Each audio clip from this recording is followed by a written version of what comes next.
Halo semuanya, bertemu lagi. Sekarang kita masuk ke materi psikologi trading.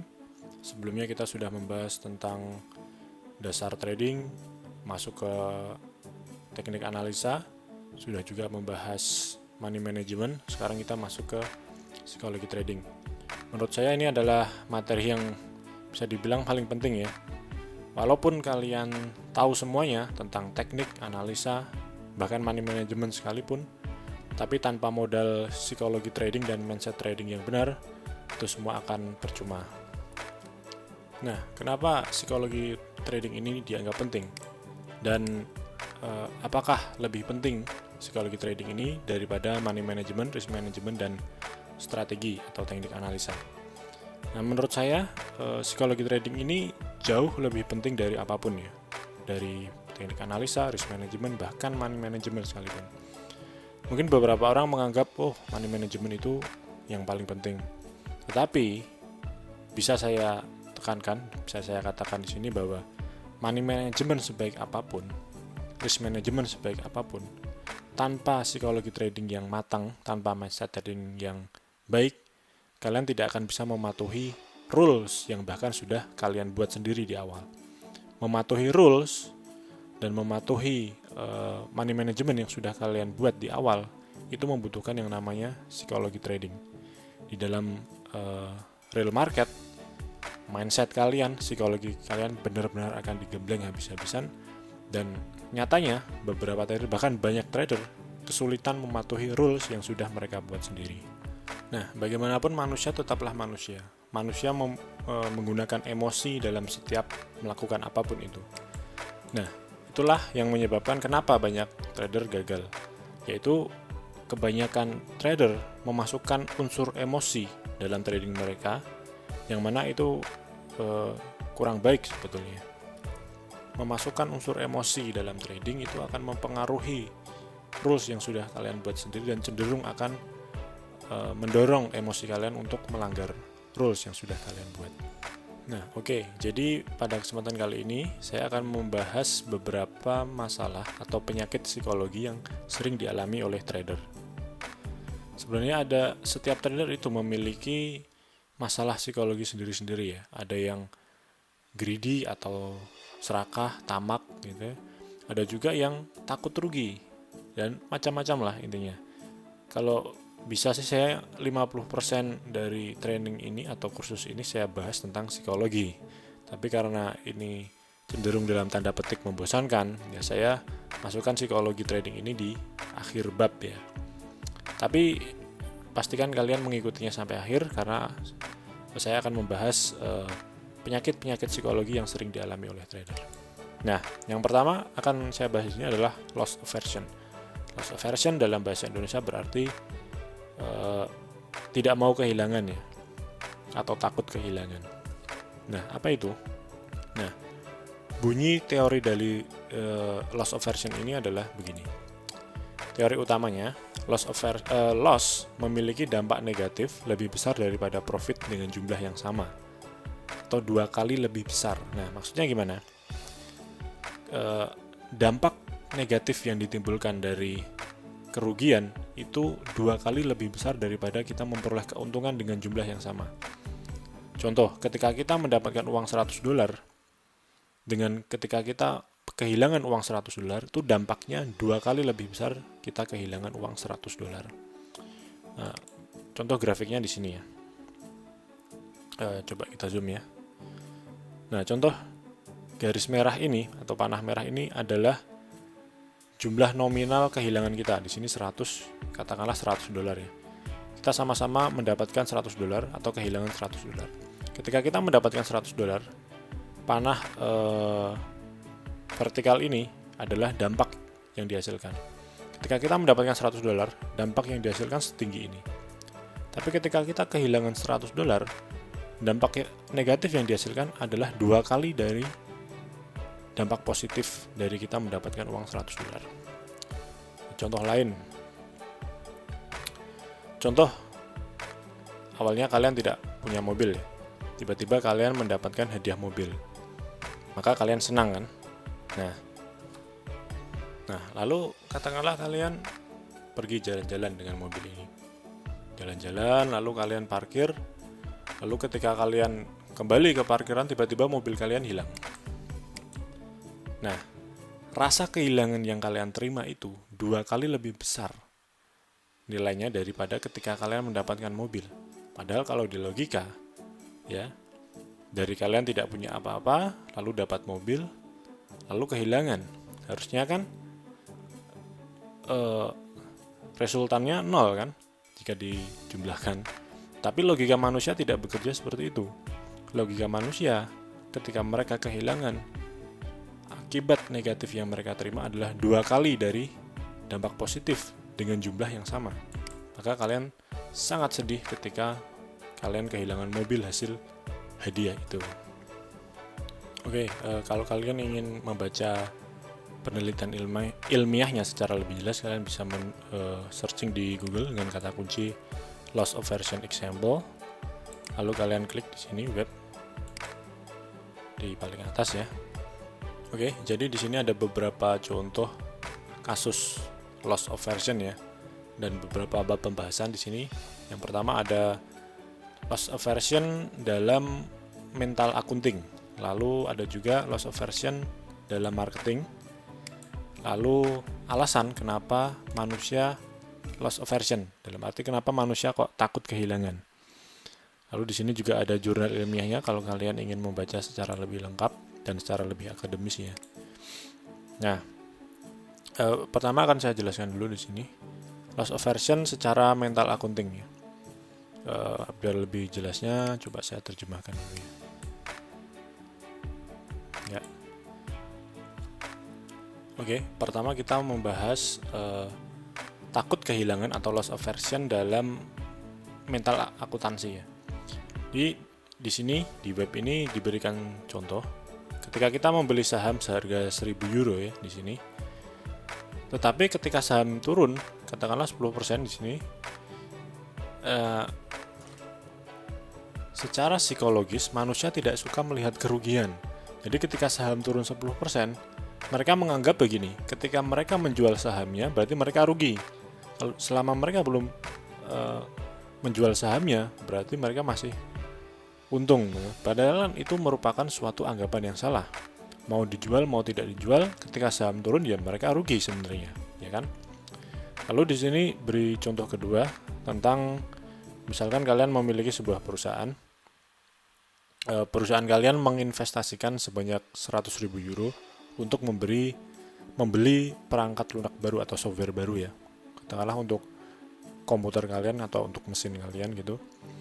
Nah, ternyata dalam perjalanan software yang kalian beri itu tidak memberikan imbal hasil yang signifikan terhadap kemajuan perusahaan kalian.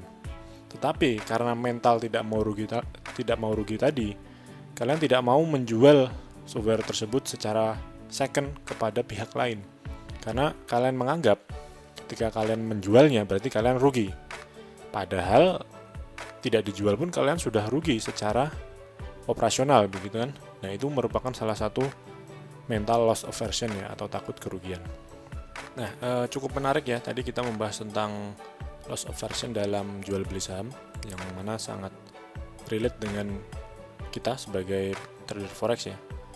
Nah, jadi tadi dibahas bahwa ketika harga saham katakanlah 15 dolar ya, lalu kalian membeli sebanyak 1 lot katakanlah, lalu saham dinyatakan turun dalam hari-hari terakhir. Nah, yang ada di pikiran kalian atau di pikiran trader yang mengalami penyakit loss aversion ini adalah selama mereka belum menjual saham tersebut, mereka belum rugi.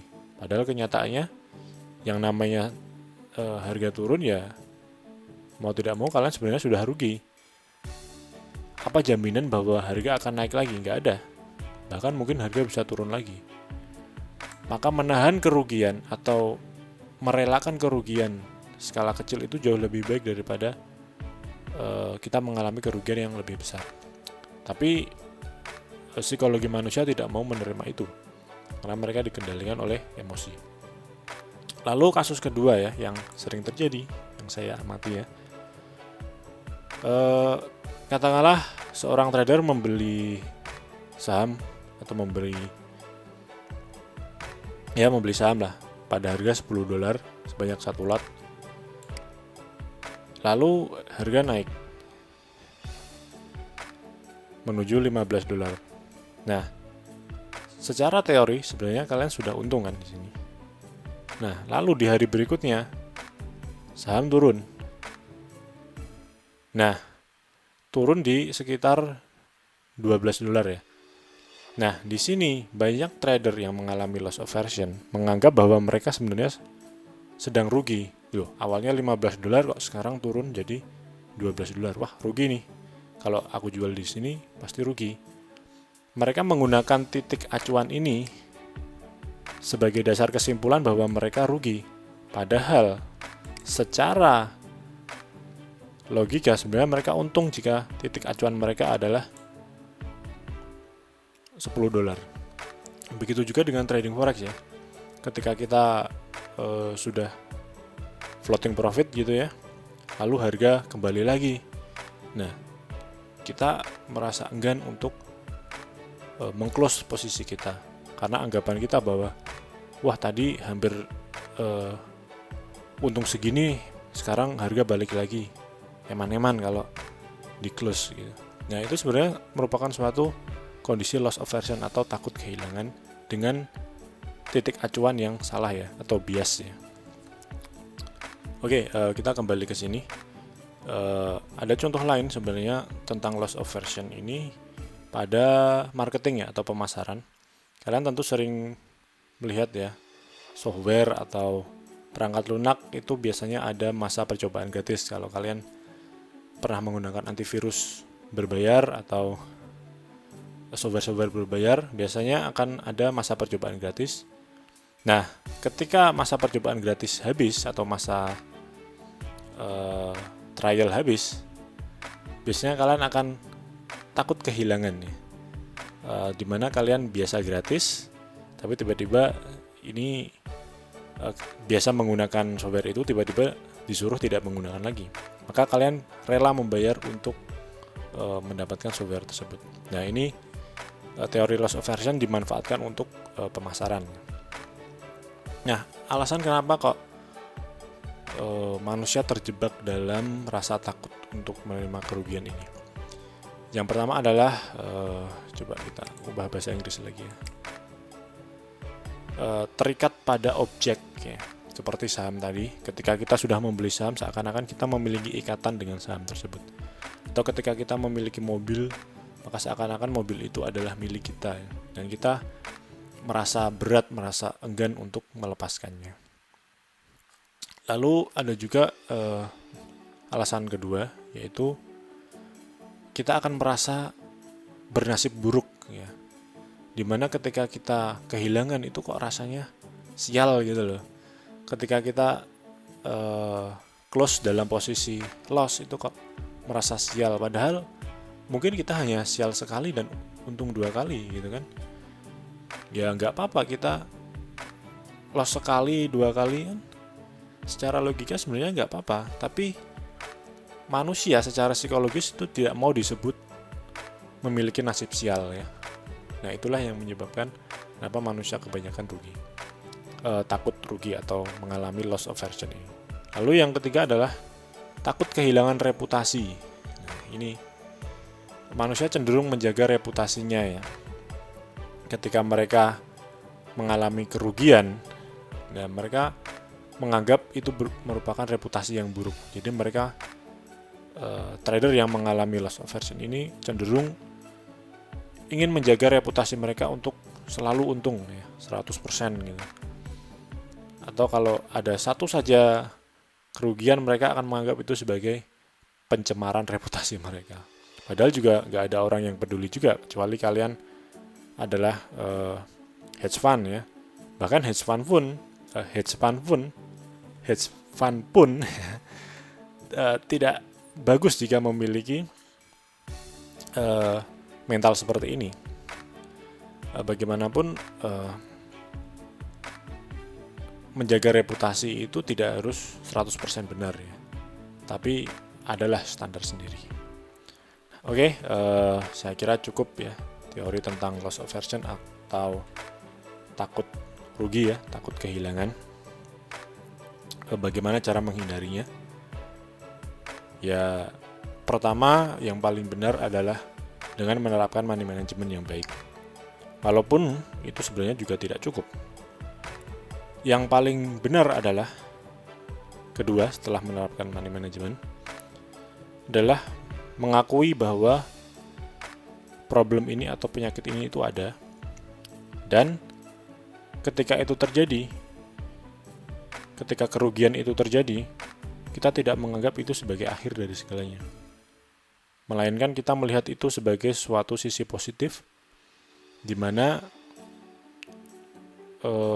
suatu saat setelah kerugian itu akan ada keuntungan. Dan yang penting, kita lihat di akhir, antara keuntungan dan kerugian harus lebih banyak keuntungannya. Jadi, tidak ada cara rahasia untuk menghindari penyakit loss aversion ini, tetapi yang terpenting adalah kita menyadari bahwa ini ada, dan kita menyadari itu, kerugian itu pasti terjadi, dan kita lihat hasil akhirnya. Yang terpenting adalah profit lebih banyak dari loss. Oke, saya kira cukup pembahasan tentang loss aversion ini. Kita akan membahas psikologi trading yang lain di materi selanjutnya. Terima kasih.